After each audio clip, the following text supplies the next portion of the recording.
Example लेंगे और दो एग्जांपल से मैं आपको कंजर्वेटिव और नॉन कंजर्वेटिव के बीच में डिफरेंस समझाऊंगा। मतलब अगर कंजर्वेटिव फोर्स नहीं होगा तो हम पोटेंशियल एनर्जी की बात ही नहीं करेंगे। अगर ये नॉन कंजर्वेटिव फोर्स जीरो है, मतलब फ्रिक्शन नहीं है किसी भी केस में, तो मैं यहां लिख सकता हूं if this is equal to zero.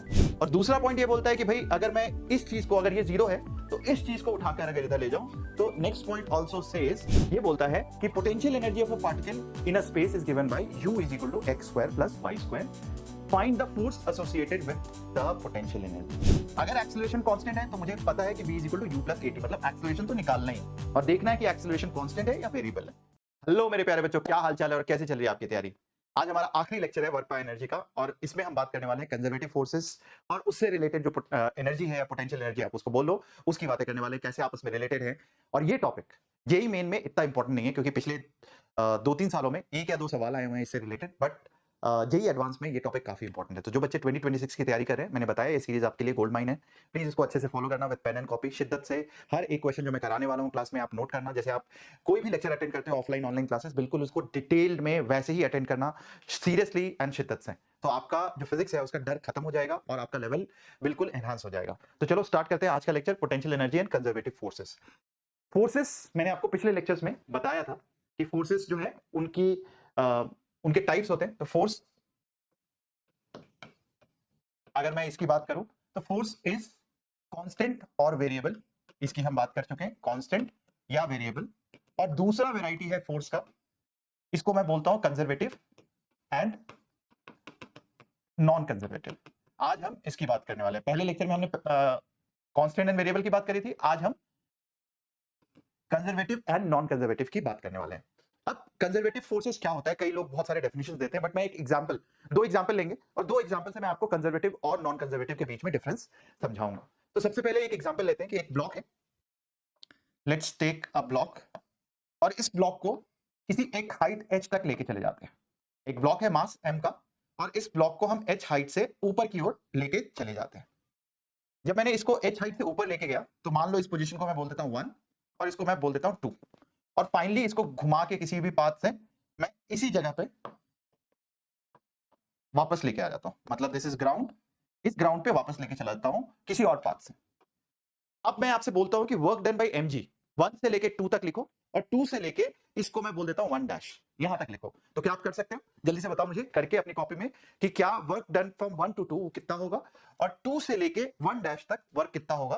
तो मैं लिखूंगा वर्क डन फ्रॉम 1 to 2, 1 से 2 तक जाते वक्त वर्क डन होगा।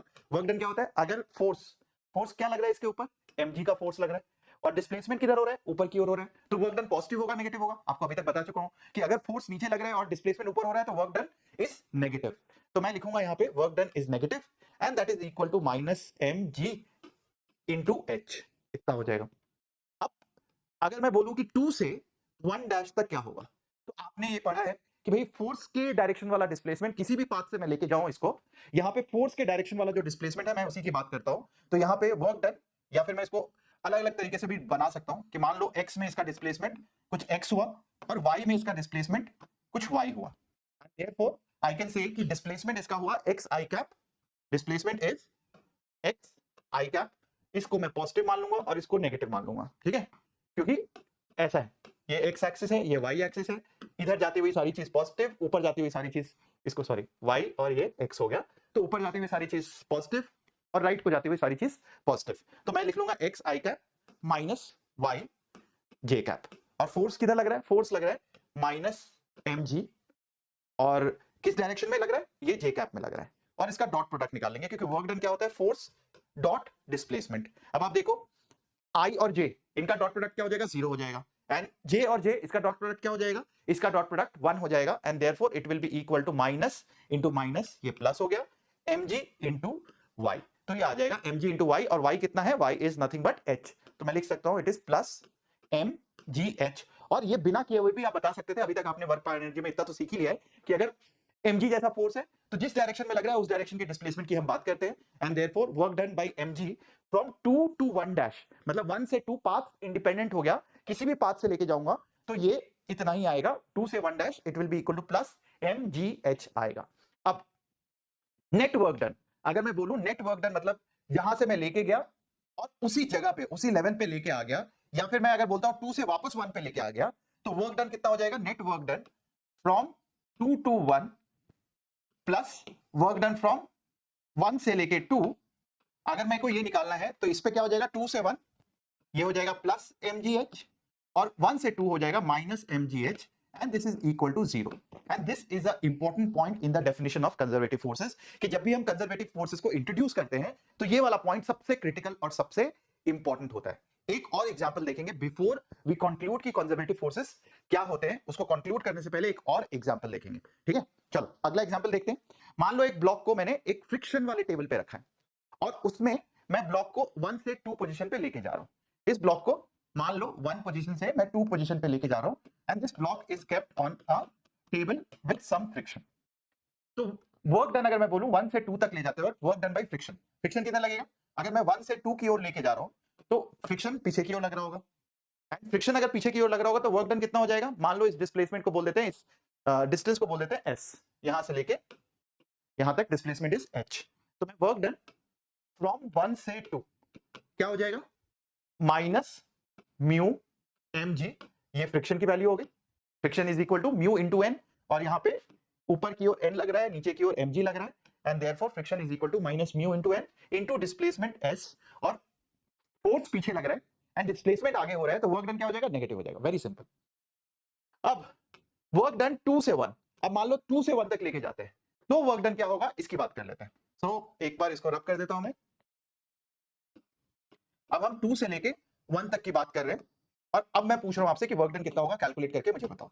तो 2 से अगर 1 तक की अगर हम बात कर रहे हैं तो किधर जा रहा है, लेफ्ट की ओर जा रहा है, लेफ्ट की ओर जा रहा है मतलब फ्रिक्शन किधर लगेगा, पीछे की ओर लगेगा, फोर्स पीछे की ओर, डिस्प्लेसमेंट किधर हो रहा है, आगे की ओर हो रहा है एंड देयरफॉर ये कितना हो जाएगा, यहां पे भी फोर्स और डिस्प्लेसमेंट जब ऑपोजिट डायरेक्शन में तो माइनस ही आएगा एंड फ्रिक्शन की वैल्यू कितनी होगी, म्यू इनटू mg, फ्रिक्शन की वैल्यू इतनी रहेगी क्योंकि नॉर्मल रिएक्शन यहां पे भी mg के बराबर ही है एंड देयरफॉर फ्रिक्शन की value will be equal to mu into n and mu into mg आ जाएगा हमारे पास, मल्टीप्लाइड बाय डिस्प्लेसमेंट जो कि ऐसी है, अगर 2 से 1 तक जाना है तो सेम ही डिस्प्लेसमेंट कर रहा है and therefore this is also equal to minus mu mg s।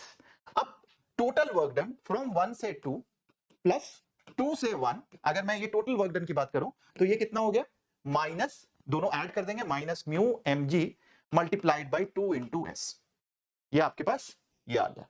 और पिछले केस में जब mg के केस में आपने ये किया था तो वहां पे क्या आया था, इन द लास्ट केस, ये है केस 2, लिख देता हूं मैं केस 2। केस 1 में सेम चीज, केस 1 में सेम चीज कितना आया था, वर्क डन फ्रॉम 1 से 2 plus work done from 2 to 1 is equal to, एक बार देखो यहां पे कितना आया था, माइनस mg, 1 से 2 वहां पे h था और दूसरे वाले में माइनस h था and therefore this was equal to 0, minus मैंने बाहर ले लिया था तो यहां पे h minus h and therefore it was equal to 0। तो आप ये देखो कुछ फोर्सेस के द्वारा डिस्प्लेसमेंट ऐड हो रहा है, मतलब जो भी पोजीशन चेंज हुआ वो ऐड हो रहा है और कुछ में माइनस हो रहा है। तो ऐसा क्यों होता है, कुछ फोर्सेस ऐसा क्यों बिहेव करते हैं and it is how conservative forces are defined.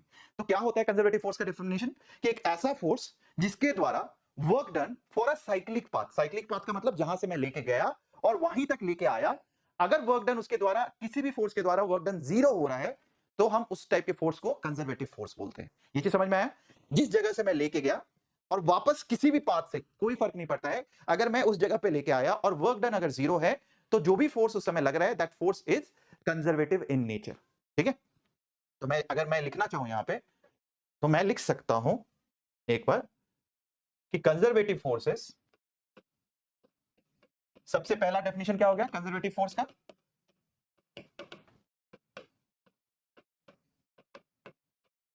Work done in a cyclic path is 0. So conservative forces are those forces for which work done in a cyclic path is 0. मतलब एक जहां से भी start किया उस जगह से वापस उसी जगह पे आने के लिए अगर मैं इसी पाथ पे आ जाऊं तो वर्क डन क्या हो जाएगा, work done will be equal to 0। इस केस में work done will be equal to 0 and example है कंजर्वेटिव फोर्सेस के आपके इलेक्ट्रोस्टैटिक के फोर्सेस, mg का force, so example is mg, gravitational force, electrostatic forces, they are conservative forces in nature and therefore work done उनके द्वारा क्या होता है, उनके द्वारा work done is 0. Second is it is path independent. आपने देखा कि मैं इस जगह से वापस इस जगह पे लाऊं या फिर मैं इस जगह से कहीं से भी घुमा के इधर की ओर लेके आऊं, it is path independent forces. तो conservative forces are not dependent on, conservative forces does not depend on path. ये पाथ पे डिपेंड नहीं करता है. ठीक है, कंजर्वेटिव फोर्स पाथ पे डिपेंड नहीं करता है. अब हम पढ़ क्यों रहे हैं कंजर्वेटिव फोर्सेस के बारे में? क्योंकि कंजर्वेटिव फोर्सेस की अगर हम बात करें तो कंजर्वेटिव फोर्सेस से हमेशा एक एसोसिएटेड एनर्जी होता है, और यहां पे बोलते हैं कि work done by conservative forces, work done by conservative force और forces is equal to negative change in potential energy. मतलब अब ये बोल रहा है कि ऐसे फोर्सेस के द्वारा there is always an associated energy called potential energy. मतलब पोटेंशियल एनर्जी का जो टर्म है अभी तक हमने इंट्रोड्यूस नहीं किया था. पोटेंशियल एनर्जी होता क्या है? पोटेंशियल एनर्जी एक ऐसी एनर्जी है which is only and only associated with conservative force. मतलब अगर कंजर्वेटिव फोर्स नहीं होगा तो हम पोटेंशियल एनर्जी की बात ही नहीं करेंगे. जैसे spring potential energy, gravitational potential energy, ऐसे फोर्सेस जिसके द्वारा पाथ पे डिपेंड नहीं किया जाता है, जिसके द्वारा जिस पॉइंट से चले उस पॉइंट पे आ गए तो वर्क डन जीरो होता है, ऐसे फोर्सेस के लिए हमेशा एक एनर्जी डिफाइंड होती है जिसको हम पोटेंशियल एनर्जी बोलते हैं. ये अलग से कोई एनर्जी नहीं है, it is only defined for conservative forces. तो अब पूरी चीज को अगर मैं समराइज करूं बच्चों आपके लिए, तो पूरी चीज क्या बोल, मतलब सारी चीजें will come back and will talk about all these things into one. Conservative और नॉन कंजर्वेटिव हो, हम लोगों ने बात किया work done by force is equal to change in kinetic energy. ये फोर्स किसी भी तरीके का हो सकता है, तो मैं लिख सकता हूं work done by conservative force plus work done by non conservative forces. मतलब मैं इस चीज को, फोर्स को दो पार्ट्स में डिवाइड कर सकता हूं, कंजर्वेटिव या non conservative, and this will be equal to change in kinetic energy. मैं ये भी लिख सकता हूं. और हमेशा work done by conservative force is negative change in potential energy. ये जो फोर्स होता है हमेशा पोटेंशियल एनर्जी से रिलेटेड होता है, और मैं डायरेक्टली लिख सकता हूं कि work done by this conservative force is always equal to the negative change in the potential energy. इसको ऐसे ही रहने देते हैं, work done by non conservative forces and this will always be equal to change in kinetic energy. Right side पे कोई बदलाव नहीं हुआ. अभी तक जो भी हमने पढ़ा था राइट साइड पे कोई बदलाव नहीं आया. ये बोलता है कि भाई कोई भी फोर्स हो, वेरिएबल हो, कांस्टेंट हो, कंजर्वेटिव हो, नॉन कंजर्वेटिव हो, जितने भी फोर्सेस हैं जिसके द्वारा वर्क कर रहे हो, उन सबका sum change in kinetic energy के बराबर होता है. वो तो हमारी मर्जी है भाई, हमारी मर्जी, टीचरों की मर्जी होती है बहुत सारी कि हम इंट्रोड्यूस करते रहते हैं डिफरेंट टाइप के फोर्सेस. तो हमने कहा भाई mg से द्वारा आपको वर्क डन निकालना आता ही है, स्प्रिंग के द्वारा वर्क डन निकालना आता ही है, बट फिर भी एक हमने टर्म इंट्रोड्यूस किया पोटेंशियल एनर्जी, और हमने कहा कि work done by conservative forces क्या होता है भाई? Negative change in potential energy. और राइट कुछ चेंज नहीं होता, जितने भी तरीके के फोर्सेस हैं उनके द्वारा वर्क डन लिख लो, that will always be change in kinetic energy. अब ये चीज हम पढ़ते क्यों है? बिकॉज कई जगह पे डायरेक्टली काम आता है. जैसे अभी हम बात करेंगे मैकेनिकल एनर्जी के टर्म्स में ये सारी चीजें काम आती है, तो विल टॉक अबाउट दैट. सो सबसे पहले यहां से मैं दो पॉइंट्स लिखता हूं. Potential energy is always associated with conservative force, और वी कैन से कि फॉर एवरी कंजर्वेटिव फोर्स, जितने भी दुनिया में कंजर्वेटिव फोर्सेस हैं, there will be an associated energy called potential energy. मतलब हर एक कंजर्वेटिव फोर्स के लिए एक पोटेंशियल एनर्जी तो डिफाइंड है. पहला पॉइंट.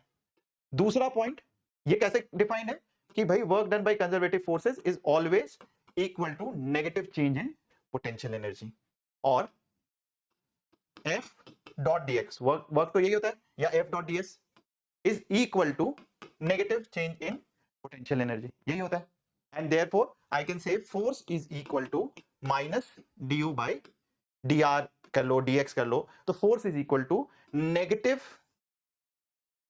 और कई लोग पूछते हैं कि नेगेटिव कहां से है? नेगेटिव इज जस्ट एसोसिएटेड, कि वर्क डन और पोटेंशियल एनर्जी को हम नेगेटिव इसलिए करते हैं क्योंकि इंफिनिटी में हम एनर्जी को जीरो मान लेते हैं, एंड देयरफॉर वहां से कोई भी चीज लाने के लिए जितना वर्क डन करोगे जिस फोर्स के द्वारा, उसको हम बोलते हैं पोटेंशियल एनर्जी का चेंज, एंड देयरफॉर नेगेटिव आता है, जिसको हम वर्क ग्रेविटेशन के चैप्टर में बहुत अच्छे से समझेंगे भाई. ठीक है, अभी इतनी जरूरत नहीं है, but force is equal to minus d u by d r, ये एक बहुत इंपॉर्टेंट टर्म है. हमेशा नेगेटिव यहां पे लगाना जरूर, बिकॉज फोर्स कई बार ये क्वेश्चन यही एग्जाम में आता है, जेई मेन में इसी से रिलेटेड अगर कोई सवाल आया हुआ है वो इसी से रिलेटेड आएगा या फिर इक्विलिब्रियम से रिलेटेड आएगा और उसमें नेगेटिव टर्म का इस्तेमाल हो सकता है, इसलिए negative term is important. Now ये आपकी दो चीजें हो गई। अब तीसरी चीज क्या बोलते हैं कि भाई अगर मैं इस पूरी चीज को इधर लेके जाऊं तो work done by non conservative. तो भाई अब पूछोगे सर ये नॉन कंजर्वेटिव क्या है, तो फ्रिक्शन, जितने भी फोर्सेस जो एनर्जी को डिसिपेट कर देते हैं, मतलब जब आप एक जगह से दूसरी जगह तक लेके जाते हो तो एनर्जी लॉस हो रहा होता है, एंड इस पाथ से लेके गए तो भी एनर्जी का लॉस हुआ, मैं वापस लेके आया तो भी एनर्जी का लॉस हुआ, एंड देयरफॉर जो भी फोर्सेस एनर्जी का लॉस कर देते हैं वो पाथ डिपेंडेंट फोर्सेस होते हैं और उनको हम नॉन कंजर्वेटिव फोर्सेस बोलते हैं, जैसे फ्रिक्शन का force. And this will be equal to delta K plus delta U. मतलब मैं अगर सबको एक तरफ ले जाऊं तो नॉन कंजर्वेटिव के द्वारा जो होगा, जितना काइनेटिक एनर्जी में चेंज हुआ, जितना पोटेंशियल एनर्जी में चेंज हुआ, अगर हम वो कैलकुलेट कर पाएंगे तो हम वो बता देंगे कि that will always be equal to जो भी चेंजेस आएंगे एनर्जी में, मैकेनिक, और इसको हम अभी समझेंगे कि इसको मैकेनिकल एनर्जी भी बोलते हैं, बट जो भी चेंजेस हमारे आएंगे मैकेनिकल एनर्जी में उसमें that is equal to heat बोल लो या उसको बोल लो आप energy release from the system, या फिर बोल दो work done by non conservative forces. And अगर ये नॉन कंजर्वेटिव फोर्सेस जीरो है, मतलब फ्रिक्शन नहीं है किसी भी केस में, तो मैं यहां लिख सकता हूं if this is equal to zero, when non conservative forces is equal to zero, उस केस में क्या होता है, उस केस में delta K plus delta you zero हो जाता है, या फिर K final plus U final will be equal to K initial plus U initial, और इस टर्म को हम बोलते हैं मैकेनिकल एनर्जी। इस टर्म को हम बोलते हैं मैकेनिकल एनर्जी, मतलब कि जब भी हम काइनेटिक एनर्जी और पोटेंशियल एनर्जी का सम सेम होगा उसको हम बोलेंगे mechanical energy, and it will always remain same. अगर नॉन कंजर्वेटिव फोर्सेस है, नॉन कंजर्वेटिव फोर्सेस हमारे सिस्टम में है ही नहीं, उस केस में हर वक्त टोटल मैकेनिकल एनर्जी हमेशा कांस्टेंट होती है। मतलब आपने देखा एक बॉल को मैंने ड्रॉप किया, अगर इस समय एनर्जी इसके पास 100 यूनिट है तो इस जगह पे भी 100 यूनिट, इस जगह पे भी 100 यूनिट, और तब से जब वो नीचे गिर जाएगा तब भी उसके पास 100 यूनिट होगा। द ओनली थिंग इज उसका फॉर्म बदलता रहेगा। यहां पे पूरा का पूरा पोटेंशियल एनर्जी, यहां पे कुछ काइनेटिक एनर्जी और पोटेंशियल एनर्जी नीचे की ओर जा रहे हैं, यहां पे भी कुछ काइनेटिक एनर्जी और पोटेंशियल एनर्जी, और जस्ट जमीन से जब टकराने वाला होगा उस समय पूरा का पूरा काइनेटिक एनर्जी। तो उसका रूप चेंज होता रहता है एनर्जी का, बट एनर्जी हमेशा कांस्टेंट होगा अगर फ्रिक्शन नहीं है, मतलब एयर नहीं है, ड्रैग नहीं है, रेजिस्टिव फोर्सेस नहीं है, तो टोटल जितनी एनर्जी यहां पे होगी उतनी ही एनर्जी यहां पे होगी, and that is the beauty of this chapter. और इसीलिए इस पोटेंशियल एनर्जी को पढ़ते हो because we have studied that loss in potential energy is gain in kinetic energy. वो कब होता है, जब नॉन कंजर्वेटिव फोर्सेस आपके क्या होते हैं, जीरो होते हैं सिस्टम में। मतलब जब ये जीरो होगा इसके द्वारा वर्क डन जीरो होगा, और इसकी वजह से mechanical energy always remains constant. I hope यहां तक सब कुछ समझ में आ गया होगा। Let me summarise it once again. देखते हैं करने की जरूरत है कि नहीं, चलो सबको हटा दो, इसकी जरूरत नहीं थी। क्वेश्चन से स्टार्ट करते हैं, बट क्वेश्चन से पहले एक और चीज हम समझ लेते हैं, ठीक है। नाउ हमने क्या बोला, पूरी चीज को समराइज करें।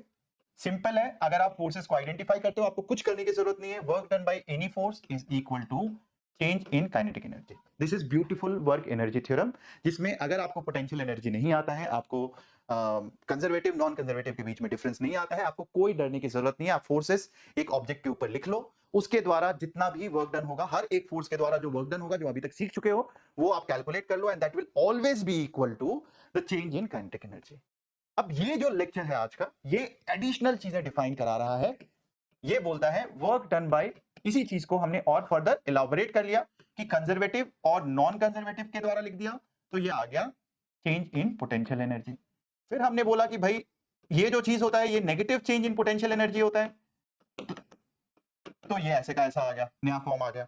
एंड देन वी सेड कि अगर मैं इस सारी चीजों को एक तरफ ले जाऊं तो नॉन कंजर्वेटिव फोर्सेस के द्वारा जो वर्क डन है वो delta K plus delta you है, विच इज इक्वल टू के फाइनल माइनस के इनिशियल, यही होता है, और ये होता है you final minus you initial. और इस चीज को मैं लिख सकता हूं के फाइनल प्लस यू फाइनल, और यहां पे मैं लिख सकता हूं माइनस कर लो तो माइनस के इनिशियल प्लस यू इनिशियल, ऐसे लिख सकता हूं। और ये नॉन कंजर्वेटिव फोर्सेस के द्वारा वर्क डन है। और अगर नॉन कंजर्वेटिव फोर्सेस जीरो है, व्हेन नॉन कंजर्वेटिव फोर्सेस अगर सिस्टम में है ही नहीं, तो वर्क डन क्या हो जाएगा इसके द्वारा, work done by non conservative forces zero हो जाएंगे। और उस केस में delta K is equal to minus delta U, और इसका मतलब ये होता है, और इधर was gain in kinetic, negative का मतलब है लॉस इन पोटेंशियल। तो गेन अगर इसका होगा तो ये इसका लॉस हो जाएगा, and therefore it is said gain in kinetic energy is equal to loss in potential energy, और loss in kinetic energy is equal to gain in potential energy. तो ये एक पॉइंट हो गया। और दूसरा पॉइंट ये बोलता है कि भाई अगर मैं इस चीज को, अगर ये जीरो है तो इस चीज को उठाकर अगर इधर ले जाऊं, तो next point also says that kinetic energy final plus potential energy final is equal to kinetic initial plus potential initial, and therefore ये बोलता है, इस चीज को बोलते हैं mechanical energy, and this says that mechanical energy always remains constant when non conservative forces is equal to zero. तो mechanical energy जो है वो सिस्टम का मैकेनिकल एनर्जी हमेशा कांस्टेंट होता है। सिस्टम, क्योंकि अगर mg की बात करें तो हम पूरे सिस्टम की बात कर रहे हैं कि कंजर्वेटिव फोर्सेस इस अर्थ और mg दोनों ऑब्जेक्ट को लेके चल रहे हैं, इसीलिए हम सिस्टम की बात कर रहे हैं। एंड सिस्टम का मैकेनिकल एनर्जी इज कांस्टेंट, मतलब कि पूरे सिस्टम पे always kinetic energy plus potential energy will be constant at all the points. ठीक है, तो यहां तक आपको समझ में आ गया। नाउ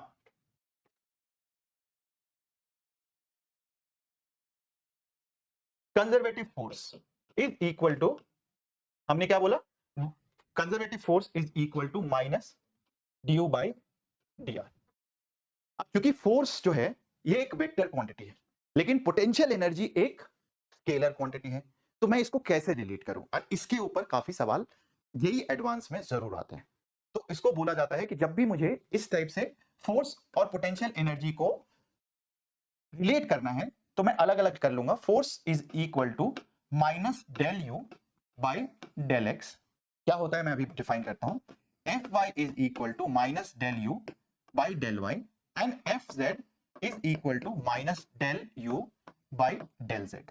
मतलब अगर फोर्स एक्स वाई और जेड तीनों में ही लग रहा है तो मैं इसको पार्शियल डिफरेंशिएशन करता हूं, एंड मैंने इसे पार्शियल डिफरेंशिएशन, इसका मतलब ये होता है कि y एंड z की जो भी क्वांटिटीज होती हैं दे बिहेव एज कांस्टेंट, और जितने भी x रिलेटेड चीजें मैं उसको डिफरेंशिएट करूंगा, और y और z अगर दिया हुआ है, एक आप एग्जांपल भी लेंगे, उसको हम कांस्टेंट अज्यूम करेंगे। सिमिलरली यहां पे विद रिस्पेक्ट टू y है तो मैं क्या करूंगा, x और z को क्या मानूंगा, इसको कांस्टेंट मानूंगा, और डिफरेंशिएट ऐसे करूंगा कि x और z कांस्टेंट है और only with respect to y differentiate करूंगा। और यहां पे हम x और y को कांस्टेंट मानेंगे और z के टर्म्स में डिफरेंशिएट करेंगे। ठीक है, तो हम इस तरीके से इस चीज को लिख लेंगे।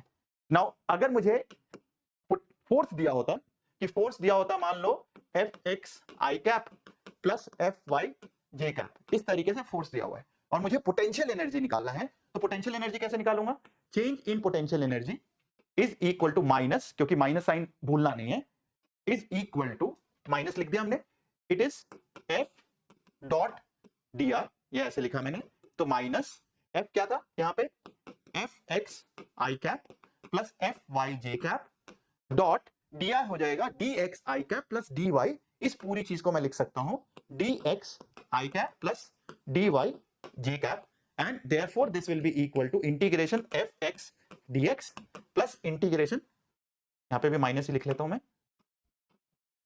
तो minus F Y D Y. So change in potential energy is minus F X D X minus F Y D Y. यहां तक सबको क्लियर है। तो अभी तक हम लोगों ने जो भी बातें करी हैं उसमें हमने केवल, अगर पूरी चीज का सारांश बोलूं, पोटेंशियल एनर्जी और कंजर्वेटिव फोर्सेस आर रिलेटेड, मतलब हर एक पोटेंशियल एनर्जी के लिए एक कंजर्वेटिव फोर्स है, हर एक कंजर्वेटिव फोर्स के लिए एक पोटेंशियल एनर्जी एग्जिस्ट करता है। तो इधर वेज हम बात कर सकते हैं, and they are related with each other, like from this equation. Force लेकिन वेक्टर क्वांटिटी है और पोटेंशियल एनर्जी एक स्केलर क्वांटिटी है, इसीलिए सारा तामझाम, इतनी सारी चीजें हमें पढ़नी पड़ती हैं, बिकॉज एक स्केलर क्वांटिटी और एक वेक्टर क्वांटिटी जब आपस में रिलेटेड होते हैं तो they are always related using del functions, which means partial differentiation से हमें सारी चीजें निकालनी होती है। अब एग्जांपल लेते हैं, बिकॉज अल्टीमेटली जब तक एग्जांपल नहीं लेंगे हमें समझ में नहीं आएगा। हम पिछला वाला एग्जांपल लेते हैं। ये बोलता है कि potential energy of a particle in a space is given by u is equal to x square plus y square, find the force associated with the potential energy. मतलब मुझे फोर्स निकालना है, तो सबसे पहले मैं Fx निकालूंगा। Fx क्या बोलता है, Fx बोलता है minus del u by del x, यही बोलता है। तो मैं यहां पे माइनस, जैसे डिफरेंशिएशन करते थे वैसे ही होगा, u क्या था x स्क्वायर, d की जगह हम डेल करते हैं बस, x square plus y square, किसके रिस्पेक्ट में, x के रिस्पेक्ट में। तो अब इस पूरी चीज को अगर मैं ओपन करूं तो क्या हो जाएगा, del X square by del X minus del Y square by del X. तो एक्स स्क्वायर का जो डिफरेंशिएशन होता है जैसे पहले पढ़ा था वैसा ही ये होता है -2x। तो यहां पे मैं लिख दूंगा माइनस, और ये एक्स स्क्वायर का डिफरेंशिएशन होता है 2x with respect to x। और चूंकि इस टर्म को मैं y को कांस्टेंट मानेंगे, तो यहां पे हमने माना कि fx निकालते वक्त जब भी हम पार्शियल डिफरेंशिएशन करते हैं y को कांस्टेंट मानते हैं, देयरफॉर y कांस्टेंट है तो y स्क्वायर भी कांस्टेंट होगा, और इसका differentiation with respect to x कितना हो जाएगा, 0, एंड देयरफोर -0। तो fx इज इक्वल टू, मेरे पास fx आ गया -2x। अब सिमिलरली fy निकालो बच्चों, तो fy कितना हो जाएगा, fy is equal to minus del U by del Y, ये आ जाएगा minus del X square plus Y square by del Y. Again यहां पे बिल्कुल इसी तरीके से हम x को कांस्टेंट मानेंगे, y को डिफरेंशिएट करेंगे। तो चूंकि x स्क्वायर अलग से है तो मैं लिख दूंगा -0, ये 0 हो गया, और -2y, and this is fy। तो fy आ गया -2y। तो what is the force associated with it, force associated कितना हो जाएगा, F will be equal to fx i cap which is -2x i cap, और उधर से क्या आएगा -2y j cap. And suddenly आपने एक स्केलर फंक्शन को आपने वेक्टर फंक्शन में कन्वर्ट कर दिया using partial differentiation, and that is the beauty of partial differentiation. इस पे 2-3 सवाल देखते हैं बच्चों। अगला सवाल इज, अगर फोर्स दिया हुआ है, अब पोटेंशियल एनर्जी, अभी हमें पोटेंशियल एनर्जी दिया था, फोर्स निकालना था, अब फोर्स दिया है। अब आप तो आराम से बता सकते हो, पिछले वाले क्वेश्चन सेम क्वेश्चन है ना, तो आप इसको आप आसानी से कर सकते हो। यहां पे दिया हुआ था fx, दिया हुआ था fx is equal to -2x, ये दिया हुआ था, and which is equal to minus del U by del X. इस चीज को force is equal to minus, तो माइनस से माइनस कैंसिल हो गया, एंड देयरफॉर डेल यू इसका इज इक्वल टू 2x, इधर करेंगे तो dx के फॉर्म में लिख लो, इसको भी du के फॉर्म में। डेल और d is similar but it just says, एक तरीका होता है डेल को, डेल का मतलब होता है it is just a partial differentiation, मतलब कि y की सारी चीजें कांस्टेंट माननी है, इसका टर्म का मतलब ये होता है। दोनों को मैं इंटीग्रेट कर दूंगा, और चूंकि यहां पे नहीं दिया हुआ है कहां से कहां तक, कहां से कहां तक अगर नहीं दिया हुआ है तो जब मैं इंटीग्रेशन करता हूं तो मुझे पता होना चाहिए कहां से कहां तक गया, और अगर नहीं दिया हुआ है तो I will write down a constant quantity. And this is important कि अगर मेरे पास किस जगह से किस जगह तक नहीं दिया हुआ है कि find out the potential energy for the given force between this and this point, तो जब तक नहीं दिया हुआ है तो आप एक कांस्टेंट लिख दोगे, क्योंकि इंटीग्रेशन जो आपने सीखा है उसमें इंटीग्रेशन में कांस्टेंट लगाते ही लगाते हो आप, अगर indefinite integration. And therefore change in potential energy यहां से आएगा is equal to, in the X direction change in potential energy कितना जाए, 2x स्क्वायर बाई 2, या फिर मैं यहां पे x स्क्वायर लिखूंगा प्लस कांस्टेंट, ठीक है, ये आ गया fx के द्वारा। सिमिलरली fy के द्वारा हमारे पास सेम चीज आ जाएगा, इसके द्वारा क्या दिया हुआ है, fy दिया हुआ है -2y, और यहां से अगर मैं डेल्टा u निकालूंगा तो ये कितना आ जाएगा, y square plus constant, and total potential energy मेरे पास चेंज आ जाएगा, वो आ जाएगा x square plus Y square plus constant 1 plus constant 2 is another constant. तो मैं इस तरीके से लिखूंगा, अगर मेरे पास लिमिट्स नहीं दी हुई हैं कहां से कहां तक, तो I will just leave it in the form of constant. ये बहुत इंपॉर्टेंट है, इंटीग्रेशन आपने किया हुआ है मैथ्स में, अभी तक कर चुके होगे, अगर नहीं किया 11th में हो तो आप करोगे 12th के अंदर। इनडेफिनिट में अगर लिमिट्स नहीं दी हुई हैं तो will always add some constant to it. अगला सवाल आपके लिए है बच्चों, find the force for which potential energy is given to you as minus, force निकालना है। Again fx is equal to minus del U by del X, इस चीज को लिख लेंगे माइनस, यहां पे माइनस दिया ही हुआ था तो माइनस माइनस प्लस हो जाएगा, del X Y by del X. यहां पे y कांस्टेंट है तो कांस्टेंट के बाहर आ जाएगा डिफरेंशिएशन के, हम y लिख देंगे del x by del x, and therefore this is equal to y। तो fx मेरे पास y आ गया।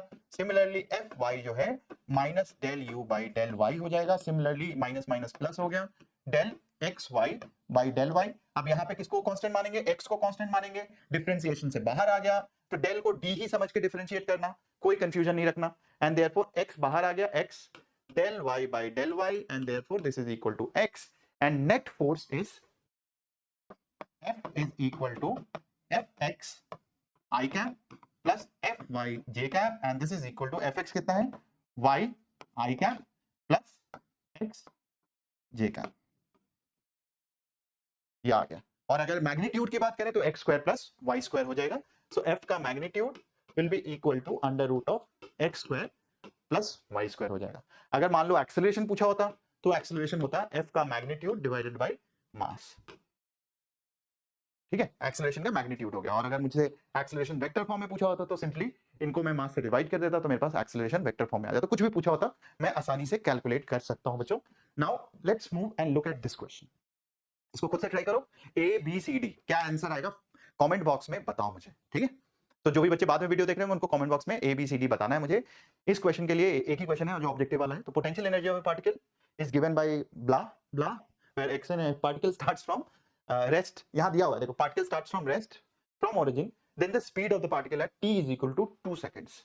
भाई अब देखो इस क्वेश्चन को अप्रोच कैसे करना है। सबसे पहले अगर मुझे स्पीड ऑफ द पार्टिकल दिया हुआ है, सम इंस्टेंस दिया हुआ है, तो मैं speed is equal to acceleration a dt कहीं से कहीं तक करता हूं, और dv is equal to a dt initial दिया हुआ पार्टिकल रेस्ट से कहीं वेलोसिटी v तक जा रहा है, तो मुझे ये करना है। अगर एक्सेलरेशन कांस्टेंट है तो मुझे पता है कि v is equal to u plus at, मतलब एक्सेलरेशन तो निकालना ही है और देखना है कि एक्सेलरेशन कांस्टेंट है या वेरिएबल है। तो हम सबसे पहले एक्सेलरेशन निकालने के लिए फोर्स निकालना होगा। तो force is equal to F X is equal to minus del U by del X, यही होता है। तो हम इसको कर लेंगे, force is equal to minus del minus 7x plus 24y by del X. तो यहां पे क्या होगा, माइनस इंटू माइनस प्लस, और y वाला टर्म जो है पूरा जीरो हो जाएगा क्योंकि y को हम कांस्टेंट मान रहे हैं, x के टर्म्स में डिफरेंशिएट कर रहे हैं। तो ये आ जाएगा माइनस माइनस प्लस, तो plus 7 del X by del X, ये 1 हो जाएगा तो ये 7 आ गया। तो ये तो कांस्टेंट है, x डायरेक्शन में जो फोर्स है वो कांस्टेंट है। अब y डायरेक्शन में चेक कर लेते हैं, F Y is equal to minus del U by del Y, ये आ गया। और अगर मैं यही सेम चीज यहां पे करूं तो y में ये वाला टर्म तो जीरो हो जाएगा, x वाला टर्म, तो यहां पे आ जाएगा माइनस 24 बाहर आ गया, del y by del Y, and therefore it will be equal to minus 24। तो fx भी आ गया, fy भी आ गया। अब fx और fy दोनों ही कांस्टेंट है, दोनों ही क्या है, कांस्टेंट है। अगर दोनों ही कांस्टेंट है तो मैं ये बोल सकता हूं एक्सेलरेशन भी कांस्टेंट है, और मैं इक्वेशन ऑफ मोशन अप्लाई कर सकता हूं अगर एक्सेलरेशन कांस्टेंट है। तो f कितना हो जाएगा, fx square plus fy square का अंडर रूट 7 का होल स्क्वायर 49, और 24 का होल स्क्वायर क्या होता है भाई 25, 625 होता है, तो 5, चलो कुछ होगा कर लेते हैं, 24 यही होता है जब आदमी ज्यादा नहीं पढ़ाता है ना, तो 576, ठीक है 576, ये तो होना ही चाहिए था, 625 आ जाएगा, 9 6 15 7 4 11 22, तो 25 आ गया, बिकॉज 625 आ गया, यहाँ पे under root of that is 25। Now 25 आ गया मेरे पास फोर्स। एक्सेलरेशन क्या हो जाएगा, acceleration is equal to F by M, 25 by mass 5 kg दिया हुआ है, तो 5 मीटर पर सेकंड स्क्वायर मेरे पास एक्सेलरेशन आ गया। एक्सेलरेशन आ गया तो मैं v भी निकाल सकता हूं, v is equal to u plus at होता है, v is equal to u initial 0 दिया हुआ है, a मेरे पास 5 दिया हुआ है, 2 is time and therefore 10 metre per second, तो I have the option as D. तो मैं ये आंसर निकाल सकता हूं। पॉइंट है बच्चों, देखो अगर आपको एक बार कॉन्सेप्ट समझ में आ गया तो फिर तो कोई दिक्कत आएगी नहीं। ठीक है, तो यहां तक आपने क्या समझा कि किस तरीके से पोटेंशियल एनर्जी और फोर्सेस आपस में रिलेटेड है। अब इस रिलेशन का आपको क्या करना है, मतलब आप तो अभी तक जो भी चीजें कर रहे थे वो सब बिना इसके भी कर सकते थे, वर्क डन आराम से, वर्क डन से भी चीजें कर सकते थे। तो अब ये सारी चीजें रिलेट होती हैं इक्विलिब्रियम कंडीशन से, कि डिफरेंट फोर्सेस के केसेस में डिफरेंट टाइप्स ऑफ इक्विलिब्रियम होता है। And we will talk about first potential energy curve, कि पोटेंशियल एनर्जी कर्व क्या होता है। Simply potential energy curve, potential energy और एक्स में अगर कोई भी कर्व दिया हुआ है उसको हम पोटेंशियल एनर्जी कर्व बोलते हैं। This are very important specially in modern physics, जो आप 12th में पढ़ोगे। और 12th के मॉडर्न फिजिक्स में बहुत जगह पे जब हम एटॉमिक चीजों की बात करते हैं वहां पे हम डिस्टेंसेस के हिसाब से पोटेंशियल एनर्जी कैसे वेरी करता है हम उसकी बातें करते हैं। And they are very very important to understand कि इक्विलिब्रियम पोजीशन कब कब कैसे कैसे आती है। बट उतना कॉम्प्लेक्स नहीं करेंगे इसको, बहुत ही एक सिंपल से एग्जाम्पल से हम स्टार्ट करते हैं। ठीक है, एक कर्व लेते हैं, बिल्कुल ऐसा दिखने वाला कर्व, और हम यहाँ पे तीन चीजों की बात करेंगे। सबसे पहले आप देखो कि अगर सिंपल सा ऐसा कर्व दिया हुआ है, हमें पता है कि फोर्स और पोटेंशियल एनर्जी आपस में किस तरीके से रिलेटेड है। Force is equal to minus D U by D X, यही है, force is equal to minus D U by D X, ये हमें पता है। तो अगर मैं यहाँ पे बोलूं कि u और x के बीच में अगर ग्राफ दिया हुआ है, तो मैं ये बोल सकता हूं कि u और x का ग्राफ दिया हुआ है, तो slope of this graph, slope of ux graph, ये क्या हो गया, slope of ux graph is equal to du by dx, ये हो गया slope, and this will be equal to minus F, मतलब जो भी स्लोप होगा फोर्स जो होगा उसका नेगेटिव होगा। तो अब इसका मतलब क्या हुआ, ए से लेके बी तक की बात करते हैं। यहां पे आपको दिख रहा है कि जो स्लोप है वो नेगेटिव है। आप बता सकते हो, अभी तक फिजिक्स में आप ये पढ़ चुके हो कि ये वाला स्लोप जो होता है, ढलान जो ऑब्ट्यूज एंगल बना रहा होता है, जो ऑब्ट्यूज एंगल बना रहा होता है हॉरिजॉन्टल के साथ, उसको हम नेगेटिव स्लोप बोलते हैं। मतलब यहां पे फोर्स क्या लग रहा है, ए से बी तक आप देखोगे, किसी भी जगह पे देखोगे ढलान जो है नेगेटिव है, मतलब स्लोप नेगेटिव है, और इसका मतलब ये हो गया from A to B force is positive. मैं लिख सकता हूं कि ए से बी तक जो ढलान है du by dx, this is negative, slope is negative, और इसका मतलब क्या हो गया, स्लोप जो हो गया इस ग्राफ का वो फोर्स के बारे में बताता है, मतलब फोर्स इज पॉजिटिव। मैं ये लिख सकता हूं। बी पे देखते हैं क्या हो गया, बी पे ढलान कैसा हो गया, ढलान जीरो हो गया, बी पे ढलान जीरो हो गया, इसका मतलब क्या हो गया, फोर्स जीरो हो गया। तो मैं लिख सकता हूं at B du by dx this will be equal to zero, इसका मतलब क्या हो गया, फोर्स भी जीरो के बराबर हो गया, ये लिख सकता हूं। और बी से सी तक यहां पे देखो हॉरिजॉन्टल के साथ एक्यूट एंगल, यहां पे देखो हॉरिजॉन्टल के साथ एक्यूट एंगल, तो बेसिकली हर एक पॉइंट पे हॉरिजॉन्टल के साथ एक्यूट एंगल बना रहा है, and therefore I can say B से सी तक जो du बाई dx है, जो du बाई dx है, ये क्या है, du by dx is positive and therefore force is negative. मतलब यहां से लेके बी से सी तक जो फोर्स है वो नेगेटिव फोर्स लग रहा होगा, बट यहां से यहां तक, लेकिन मेरा स्लोप पॉजिटिव है, ये भी मैं बता सकता हूं। और इसी तरीके से at C du by dx again zero हो गया, एंड फोर्स भी जीरो के बराबर हो गया, यहां पे भी फोर्स जीरो हो गया, यहां पे भी फोर्स जीरो हो गया, एंड देयरफॉर अलग अलग जगह पे, इसको डी यहां पे लिखा है तो इसको मैं ई मान लेता हूं। तो बेसिकली जिस जगह पे भी देखो कि स्लोप जीरो हो रहा है, इसका मतलब फोर्स वहां पे जीरो है, जिसका मतलब अभी हम थोड़ी देर में बात करेंगे। तो ये आपको पोटेंशियल एनर्जी ग्राफ हो गया। अगर कोई ग्राफ दिया हुआ है तो आप बता सकते हो कहां पे पॉजिटिव है, कहां पे नेगेटिव है। अब आप लोगों ने बहुत पहले जब ग्राफ कर रहे थे, उस ग्राफ में ऊपर वाला ग्राफ, जब भी यू ग्राफ ऐसा दिखता है तो इसका मतलब क्या होता है, इसका स्लोप तो मैंने निकाल लिया, और इसका जो डबल स्लोप होता है D square you by D x square, ये पॉजिटिव होता है। तो जब भी ऊपर मूव किया हुआ ग्राफ होता है उसमें उसका डबल डिफरेंशिएशन हमेशा पॉजिटिव होता है, और जब भी नीचे वाला ग्राफ होता है इस तरीके का, इस टाइप का ग्राफ, तो ये वाले एरिया के लिए हमेशा डबल डिफरेंशिएशन जो होता है ये नेगेटिव होता है। अब आप देखो, अगर मैं पूछूं कि ए से लेके ई तक, ए से ई तक, यहां तक मान लो कहीं पे भी यहां तक अगर ग्राफ जा रहा है, तो लोकल मिनिमा और लोकल मैक्सिमा कहां पे होगा, तो आपको पता है कि जब भी डबल डिफरेंशिएशन पॉजिटिव होगा तो मिनिमा आएगा, और जब भी डबल डिफरेंशिएशन नेगेटिव आएगा जिस ग्राफ का, वहां पे मैक्सिमा आएगा। जहां पे भी डबल डिफरेंशिएशन नेगेटिव आएगा वहां पे ग्राफ मिनिमा आएगा। और will talk about now equilibrium. तो बेसिकली अभी तक हमें यह समझ में आया कि ग्राफ अगर दिया हुआ है तो कब ग्राफ में पॉजिटिव फोर्स लगेगा, कब ग्राफ में नेगेटिव फोर्स लगेगा, ये सब कुछ समझ में आ गया। बट इन सबको रिलेट करेंगे अब इक्विलिब्रियम से, केवल इन केसेस के लिए कि भाई B C E are special points where force is equal to zero, और जब फोर्स जीरो होता है तो it leads to a new concept called equilibrium. वो किस कॉन्सेप्ट को लीड करता है, इक्विलिब्रियम को लीड करता है। एंड विल टॉक अबाउट कब अट्रैक्टिव, कब रिपल्सिव, और कब जीरो फोर्सेस लगेगा। तो जीरो फोर्सेस तो क्लियर हो गया सबको कि भाई जीरो फोर्सेस यहां पे लगेगा, यहां पे लगेगा और यहां पे लगेगा। अट्रैक्टिव फोर्सेस किसको बोलते हैं भाई, जहां पे भी फोर्स नेगेटिव होगा दे आर अट्रैक्टिव। मैं इसको अभी एक एग्जांपल से समझाऊंगा। रिपल्सिव कब होता है, जब फोर्स पॉजिटिव होते हैं। जब आपने देखा कि जो दो फोर्स है अगर पॉजिटिव होगा आपस में रिपेल करेगा, आपने ग्रेविटेशन में अगर पढ़ा होगा, और आगे भी हम पढ़ेंगे, तो will talk about repulsive attractive forces, and will talk about zero forces. Zero forces क्या हो गए, जीरो फोर्सेस का मतलब है बी सी और इस पोजीशन पे ई पे the forces is equal to zero, and this forces are very very important, क्योंकि ये हमें बताता है इक्विलिब्रियम के बारे में। ये हमें बताता है इक्विलिब्रियम के बारे में कि कब इक्विलिब्रियम होगा और किस टाइप का इक्विलिब्रियम होगा। और आपने पढ़ा है अभी तक कि translational equilibrium happens when net force is equal to zero.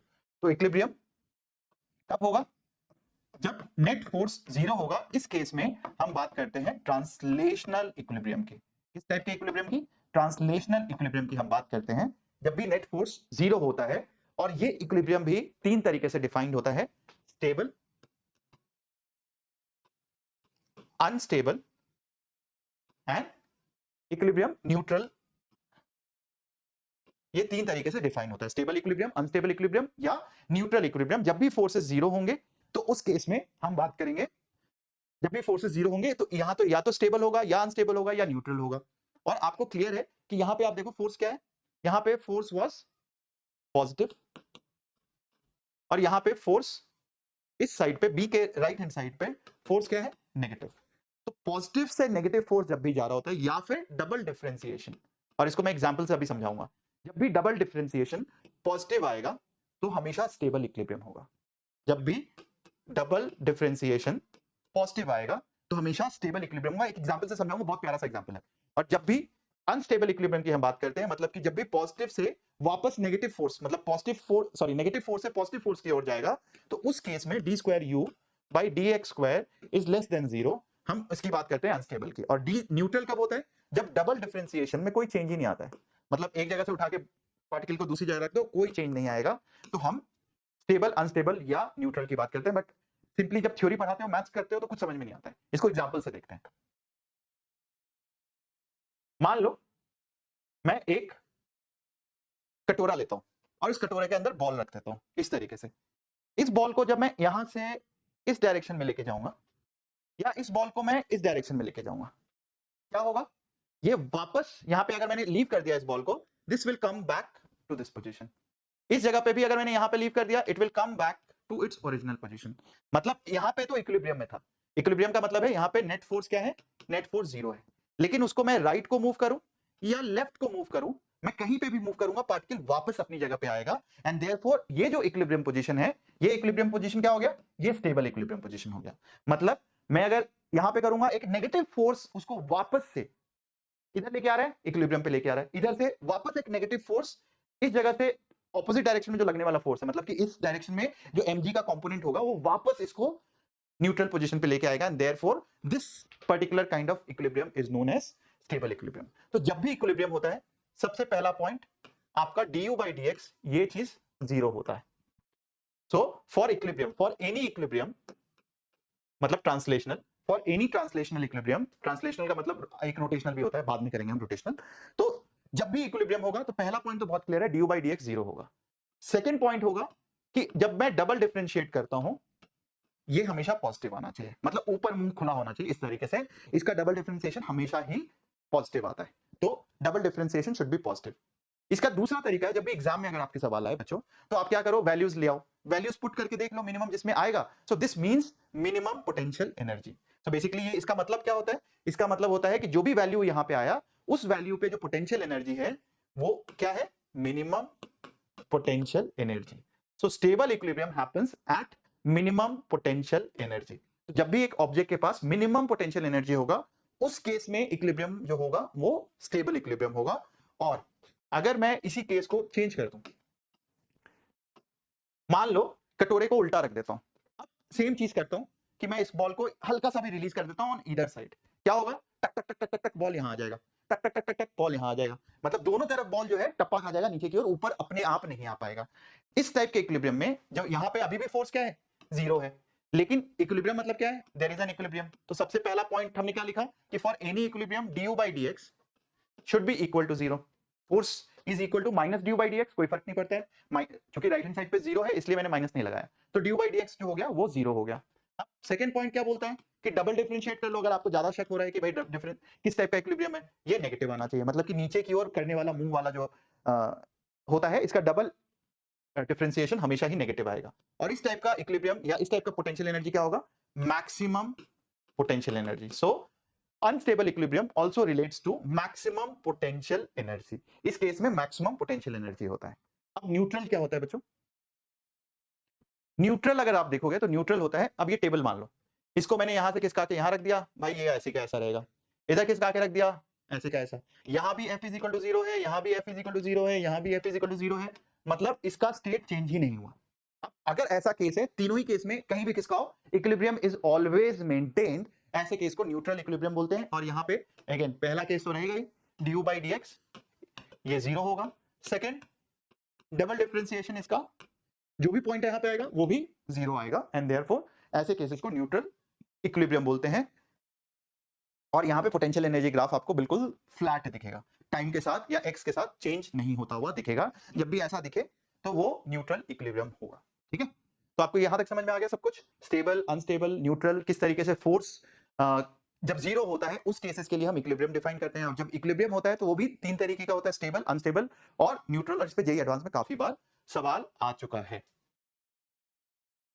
एक सवाल है, जैसे इस टाइप का सवाल जेईई मेन में भी आया था पिछले साल, कि भाई पोटेंशियल एनर्जी का एक इक्वेशन दिया हुआ है, a by x square minus b by x, find the minimum potential energy. Minimum potential energy इसका मतलब क्या हो गया भाई, मिनिमम पोटेंशियल एनर्जी की बात कर रहा है, स्टेबल इक्विलिब्रियम की बात कर रहा है। तो सबसे पहले आपसे स्टेप 1, पहला स्टेप हम क्या करेंगे, du by dx जो है इसको 0 पुट कर देंगे, कि मुझे इक्विलिब्रियम का पॉइंट निकालना है। ये क्या होगा, a x raised to power minus 2 differentiation with respect to dx minus b x raised to power minus 1।